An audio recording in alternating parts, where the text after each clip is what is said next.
Bonsoir à toutes et à tous. Samedi 18 janvier, il est l'heure de l'info. Un incendie s'est déclaré en début d'après-midi dans une habitation de Revigny-sur-Ornain, dans la Meuse. Si le feu n'a pas fait de blessés, le bâtiment 18 de la rue Pasteur a été entièrement ravagé. Le directeur artistique des cérémonies des Jeux Olympiques et Paralympiques de Paris, Thomas Joly, s'est rendu ce vendredi au lycée François Ier de Vitry-le-François. L'occasion pour parler aux élèves de son rapport au théâtre. Nous l'avons rencontré. C'est un ouvrage qui date du Moyen-Âge et qui pourtant revient à la mode, l'Almanach. Nous vous avions présenté celui de la Haute-Marne. On vous propose maintenant de découvrir celui de la Meuse.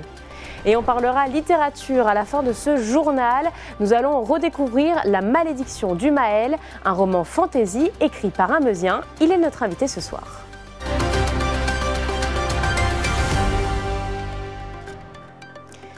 Et je vous le disais en titre, un incendie s'est déclaré ce samedi 18 janvier rue Pasteur à Revigny-sur-Ornain. Le feu a été maîtrisé, mais les habitants doivent maintenant être relogés.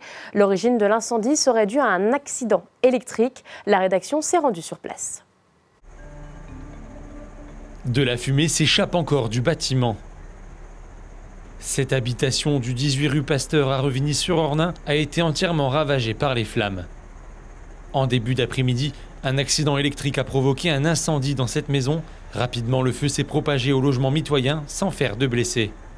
Une quarantaine de sapeurs-pompiers venant de tout le sud de la Meuse ont été mobilisés. Pendant plus de 2 heures, ils ont tenté de préserver le reste du quartier.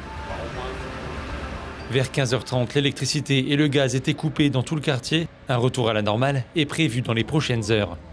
Les habitants vont être relogés par des membres de leur famille ou par la mairie si nécessaire. Bien que le feu soit maîtrisé, un dispositif reste déployé. Il devrait prendre fin dans la soirée ou demain matin.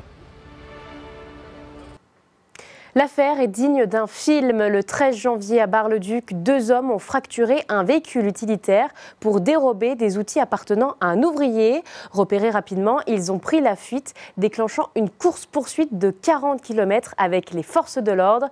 Et pour semer les policiers, ils ont même lancé des perceuses sur les véhicules qui les suivaient avant d'abandonner leur propre voiture pour s'échapper à pied dans la forêt. L'un des 2 malfaiteurs a même tenté de faire du stop pour continuer sa fuite. Ils ont finalement été appréhendés par les gendarmes. Jugés 3 jours plus tard en comparution immédiate, ils ont été condamnés pour vol aggravé. Il est plutôt habitué aux célébrations grandioses ou aux scènes nationales. Thomas Joly, qui a été propulsé sous le feu des projecteurs avec les cérémonies des Jeux Olympiques et Paralympiques, a un agenda de ministre depuis cet été.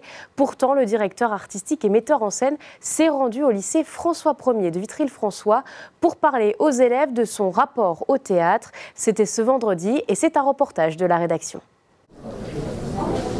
Pour inaugurer son option théâtre, le lycée de Vitry-le-François a choisi un grand comédien. Thomas Joly, metteur en scène et maître d'œuvre des cérémonies des Jeux Olympiques et Paralympiques de Paris 2024, a fait de la place dans son emploi du temps pour rencontrer les élèves. Pas de scène, pas de décor, c'est au milieu des jeunes, à hauteur d'homme, que Thomas Joly va échanger avec les élèves. Moi, ça me reconnecte immédiatement avec l'endroit d'où je viens. Alors, je ne viens pas de Vitry-le-François, mais je viens exactement d'un lycée avec une option théâtre dans un territoire à peu près comme celui-ci, mais plutôt en Normandie, avec des profs qui m'ont fait découvrir moi le théâtre, m'ont fait rencontrer des artistes, m'ont emmené au théâtre et qui ont permis aussi d'avoir cet accès, tout simplement. Pendant plus d'1 heure, le metteur en scène déroule le fil de son parcours, des bancs de son petit collège normand à l'Opéra Rock Starmania, en passant évidemment par les préparatifs des Jeux Olympiques. Il partage ses anecdotes et ses réflexions avec une énergie communicative. Oui, c'est très enrichissant, je pense, et très agréable. Je pense que oui, ça va être une bonne expérience. C'est assez impressionnant, mais c'est aussi un honneur parce que c'est pas non plus une grosse ville, Vitry-le-François, et c'est pas très connu. Et du coup, le fait qu'une personnalité comme Thomas Joly vienne, on est tous un peu stressés, c'est un peu, c'est un honneur et c'est quand même une opportunité grandiose. Et si Thomas Joly est habitué aux grandes productions, c'est avec la même passion qu'il s'adresse à ces jeunes. Pour lui, le théâtre n'est pas qu'une scène, c'est surtout un état d'esprit. Je trouve que c'est normal en fait de revenir pour rendre ce à quoi moi j'ai eu droit. Parce que ici aussi, dans ce lycée, les profs se battent pour que ces options existent et que les enfants, les adolescents aient accès à la culture, notamment celle du théâtre. Aucune citadelle ne servent de refuge à l'ennemi.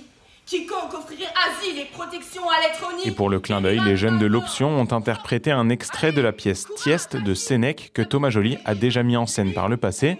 Cette conférence, c'est aussi un appel à monter sur les planches et à défendre la culture. Donc il est particulièrement soucieux de la place du théâtre dans la société et notamment de l'accès au théâtre, c'est-à-dire par les élèves, par les établissements publics, par les enseignements d'options et de spécialités théâtre.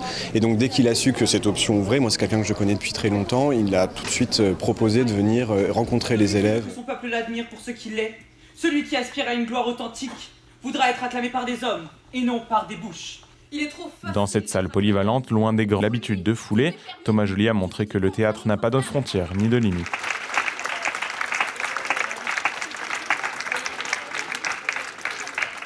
C'est une décision symbolique et assumée. La région Grand Est dit adieu à X, ex-Twitter. Dans un communiqué de presse publié ce matin, le président Franck Leroy dénonce une plateforme devenue, selon lui, un terreau de haine, de désinformation et d'extrémisme amplifié par l'algorithme. Les comptes de la région et du président seront donc désactivés, tout en restant accessibles pour éviter les usurpations. Franck Leroy assure que le dialogue avec les citoyens se poursuivra, mais sur d'autres réseaux comme Facebook, Instagram ou encore Blue Sky. L'Almanach de la Meuse est de retour. Après une longue absence, il renaît sous une nouvelle forme, moderne et enrichie. Sorti à la fin du mois de décembre, cet incontournable du territoire veut mêler tradition et actualité pour séduire un public curieux et attaché à l'histoire locale. Focus sur cet ouvrage avec Julien Debruyne. Ici, l'histoire de la Meuse se raconte. Cet ouvrage 100% meusien est un almanach. Sorti à la fin du mois de décembre, il a pour mission de représenter la Meuse sous toutes ses facettes, en mettant à l'honneur des anecdotes, ses habitants et ses paysages. Plus édité depuis plusieurs années, cet almanach renaît sous une forme revisitée, mêlant tradition et modernité. Cet almanach, les gens se le sont appropriés tout de suite. On ne va pas lire un almanach comme on lit un roman, on va picorer dedans. Et donc chacun, à un moment donné, va retrouver quelque chose qui l'intéresse. Ce territoire a de la valeur, il est beau, on aime y vivre, mais il a aussi de la valeur parce qu'il a de la profondeur. Il a une profondeur historique, il a une profondeur artistique, littéraire. À l'intérieur, une multitude de découvertes, portraits de Meusiens inspirants, mise en lumière de producteurs locaux et chaque mois, un grand reportage dédié à un sujet emblématique de la région, avec parfois même des sujets plutôt atypiques. Je vois le patron et je lui dis « Mais vous vendez des poules ?» Et il me dit oui, en ce moment, il dit « J'en vends au moins 50 par semaine. » Tout le monde veut des poules. L'objectif est de permettre aux habitants de s'identifier à travers ces histoires authentiques. Les photographies y jouent un rôle central. Cette année, un thème précis a été choisi pour guider les visuels et apporter une touche artistique qui capte l'essence du territoire. Le thème que j'ai choisi, c'était créateur et création. Et mon but, c'était de montrer des personnes qui font quelque chose de leurs mains sur le territoire meusien. Alors, j'ai pu rencontrer un luthier qui est à Bar-le-Duc, une céramiste, un souffleur d'art, une sculptrice. La création, c'est quelque chose qui me touche. Et j'avais envie de parler de ces personnes qui font quelque chose, qui ont un vrai savoir-faire. Pour concevoir cet almanach, Michel s'est imprégné des lieux emblématiques de la Meuse. Parmi eux, un bureau de poste à Bar-le-Duc qui, pour lui, mérite d'être mis en avant pour sa singularité et son histoire. Ce lieu, discret en apparence, cache selon lui une richesse culturelle qu'il souhaite faire découvrir à travers ses écrits. Les PTT, à l'époque, a eu la bonne idée de demander à un très grand artiste nancéen, Jacques Gruber, de décorer la poste et d'y faire ce vitrail que l'on voit ici, en 3 parties, qui représente les différents métiers de la poste à l'époque. On voit là justement les télégraphistes, et là-bas, le transatlantique et l'aviation, l'aéropostale. Donc on a tous les éléments de la communication du courrier moderne des années 1920. L'almanach séduit les Meusiens. Dans cette petite librairie de Bar-le-Duc par exemple, l'ouvrage semble trouver son public, preuve que ce format, pourtant issu du Moyen-Âge, répond encore aux attentes d'aujourd'hui. Une bonne nouvelle pour les créateurs qui voient leur projet trouver sa place dans les foyers. Il n'y a pas grand-chose comme publication sur la Meuse, donc on arrive à voir, quand c'est comme ça, on est tout de suite attentif quand même. Et puis oui, donc ça permet d'un petit peu mettre notre région département en avant. Des fois sur d'autres choses, on connaît la Meuse par rapport à Verdun 14-18, et il y a aussi d'autres choses qui se passent. Donc voilà, donc c'est un petit peu assez important quand même de mettre ça dès qu'il y a des publications. Les créateurs de l'almanach envisagent de poursuivre l'aventure. Leur objectif, en faire un rendez-vous annuel en renouvelant chaque édition pour refléter l'évolution et la richesse de la vie meusienne. Il faudra maintenant voir si ce format trouvera durablement sa place auprès des habitants. Un peu de culture pour terminer ce journal. Nous l'avions reçu il y a quelques mois. Maxime Petit, bien installé à Longeville-en-Barrois, a écrit son premier roman. Regardez cette interview. Direction Elridor, un monde fantastique issu de l'imagination de Maxime Petit, un Meusien qui vient de se lancer dans l'écriture. Originaire de Longeville-en-Barrois, il signe son premier roman, La malédiction du Maël. Bonsoir Maxime. Bonsoir. Alors pour ce premier roman, vous avez décidé de tout créer de toutes pièces, d'imaginer. C'est un pari assez fou pour un premier roman de faire de la fantaisie quand même. Totalement, oui, oui. C'est vrai que créer un monde où il faut vraiment penser à tout, au peuple, aux rivières, aux fleuves, il y a énormément de choses à penser. Et ça prend énormément de temps. D'ailleurs, j'ai mis 4 ans justement à écrire ce roman, où que j'ai eu du mal à trouver les mots qu'il fallait, trouver aussi par rapport aux différentes péripéties que j'ai eues aussi, parce que c'était pas forcément toujours évident d'avoir le temps et puis d'avoir le courage et de sortir tout ce que j'avais à sortir. Et voilà, il est sorti. Oui, parce qu'il y a la structure finalement, mais il y a aussi le monde, les personnages à nommer. Totalement, oui, c'est ça. Ça prend beaucoup de temps. Ça prend beaucoup de temps. Alors justement, pour situer un petit peu ce livre, c'est l'histoire d'Hector, un adolescent qui vit dans un orphelinat et qui va être racheté par un pirate qui s'appelle Corbin. C'est ça. Sauf que ce personnage a un mystérieux secret, c'est ça? Oui, c'est ça. Et il porte une malédiction en fait, une malédiction qui, à fur et à mesure du temps, va l'emmener vers la mort en quelque sorte. On va dire qu'il pourrit sur place en quelque sorte. Il y a une malédiction qui fait qu'il le ronge à fur et à mesure et du coup, suite à ça, Hector va essayer de l'aider, de le sauver avec un groupe de personnages qui vont se rajouter à l'histoire. Et donc l'histoire, c'est finalement cette quête vers la rédemption pour ce pirate. C'est une aventure voilà, où ils vont vraiment essayer de le sauver, lui. Bon après voilà, et tout ce qui va emmener Hector et Corbin ensemble. Alors sans en dire trop, effectivement, voilà. La malédiction du Maël, c'est quand même 212 pages d'invention pure, brute, de chez vous. Vous l'avez écrit pendant vos insomnies, c'est ce que vous nous expliquiez. Alors vous êtes papa et contrôleur qualité le jour, et la nuit vous écrivez? Alors j'écris, oui, on peut dire ça un peu comme ça. On va dire que j'ai les idées la nuit, et j'essaie de me rappeler comme je peux les idées pour le lendemain. Des fois j'en oublie, des fois ça passe. Et du coup j'écris dès que j'ai du temps, parce que du coup ça prend du temps aussi avec un enfant, avec le travail. Et voilà, au fur et à mesure, j'ai réussi à sortir un roman. Les premières idées sont venues quand? Alors, les toutes premières idées sont venues au travail. Donc, j'étais pas encore contrôleur à ce temps-là. Et pendant le travail, ça a cogité. Et en rentrant tout de suite, j'ai commencé mes tout premiers mots avec Hector. Et donc, c'est venu à fur et à mesure. Et donc, vous le disiez, quelques insomnies, mais finalement qui sont bénéfiques, j'ai l'impression, pour vous? Oui. Parce que vous trouvez des idées dans ces insomnies. Et comment vous faites? Vous les notez? Vous essayez de les garder dans votre tête? Je les garde dans ma tête, oui. C'est justement ça, parce que je sais en même temps de dormir, alors c'est compliqué. Et du coup, j'essaie de me rappeler pour le lendemain. Donc des fois, comme je disais, j'en oublie, mais j'essaie de faire au mieux. Alors justement, quelles sont vos inspirations? D'où vous est venue cette idée de créer Hector et Elridor, ce monde un peu fantastique? Alors moi, du coup, j'ai toujours été fan de fantastique. Tout ce qui est imagination, d'ailleurs j'ai toujours ma tête qui part un peu dans l'imaginaire. Du coup, quand j'étais plus jeune, je dessinais beaucoup, j'écrivais, je regardais des films fantastiques. Et j'écrivais même des petits textes que ça donnait pas grand-chose parce que j'avais peut-être pas encore la maturité pour.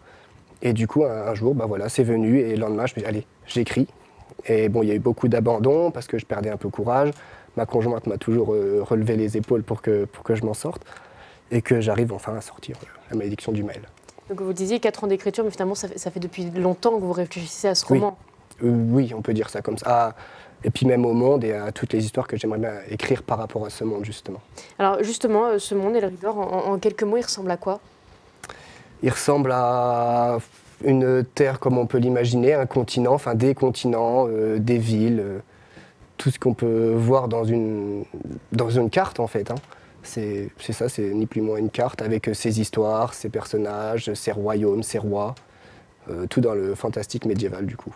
Et Hector, ce personnage que vous avez créé, pourquoi ça vous tenait à cœur d'avoir Hector plutôt qu'un autre Alors je sais pas, le nom n'est pas venu tout de suite en plus, ça m'est venu comme ça, oui, on peut dire j'écrivais et Hector est venu. Et après Hector m'a guidé au fur et à mesure, plus que moi j'ai écrit, c'est plus lui qui m'a toujours étrange à dire, mais en fait, des fois, je voulais écrire quelque chose et ça partait complètement ailleurs. Et on a un peu toujours l'impression, en tant qu'écrivain, si je peux me permettre, qu'on se fait plus guider par le héros que nous qui écrivons son histoire. Oui, puisque vous développez sa psychologie au fur et à mesure. Et finalement, c'est Hector qui vous emmène jusqu'au bout de ce livre. Voilà. Alors, vous avez écrit ce premier roman, je disais, 212 pages, qui est disponible depuis quelques temps, mais vous avez déjà d'autres idées pour un deuxième livre, peut-être une suite ou pas du tout? Alors, ça rejoindrait le monde, ça se passerait donc sur Eryldor, après, donc on va dire une 50aine d'années après. Et ça serait plus un livre plus gros, plus adulte, parce que du coup c'est plus, plus des adultes qui l'ont lu, mais c'est plus ado, jeune ado, adulte quand même. Mais là il y aurait plus de guerre, plus de violence, plus de choses un peu plus adultes justement. Vous avez commencé à l'écrire, comment vous organisez maintenant votre travail? C'est pas évident, ça va que je travaille en 2 bits. Du coup, après entre les tâches ménagères comme tout le monde finalement, justement, donc j'essaie de trouver un peu du temps comme je peux. Dès que j'ai le temps. Et donc vous avez commencé à poser les premiers mots de ce futur livre? Voilà, à plusieurs chapitres même, oui. D'accord, donc une sortie bientôt, on pourrait l'espérer. J'espère. Est-ce que vous avez déjà quelques infos à nous donner? J'aimerais bien 2 ans, bon après on verra bien comment que la vie se passe, mais j'aimerais bien dans 2 ans le sortir. Alors donc peut-être une suite dans 2 ans, merci d'avoir été avec nous. Merci beaucoup. Et voilà pour cette interview enregistrée au mois d'octobre. C'est la fin de ce journal. Merci de nous avoir suivis. Tout de suite, la météo. Vous retrouverez le grand JT des territoires dès demain à partir de midi. Bonne soirée à toutes et à tous.